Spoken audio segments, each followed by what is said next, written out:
గత 2 రోజుల నుంచి కురుస్తున్న వర్షాలకు టేకమట్ల మండలం కుందలపల్లి గ్రామంలో అధిక వరద రావడం జరిగింది. ఇక్కడ వందలాది ఎకరాల భూములు నీటి మట్టమైనాయి. అధికారులు ఎలాంటి స్పందన లేకుండా ఈ గ్రామంను పట్టించుకున్న దాఖలు లేవు.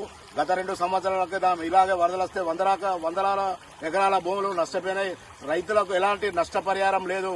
అందుకే ఇప్పుడైనా అధికారులు, ఎంఆర్ఓ, ఇక్కడ ఉన్న గ్రామ అధికారులు కూడా వెంటనే స్పందించి ఉన్నతాధికారులకు ఈ విషయాన్ని చేరవేసి ఇక్కడ ఉన్న కుందలపల్లి, గుమ్మడవెల్లి, వెంపేడు తదితర గ్రామాల పంట నష్టం వందలాల ఎకరాలు జరిగింది. దీన్ని కోతకొచ్చిన పంట గత 2 రోజులైతే కోసుకునే పొలాలు ఇవన్నీ వీటిని ఈరోజు రైతుల అధోగతి పాలు అవడం జరిగింది.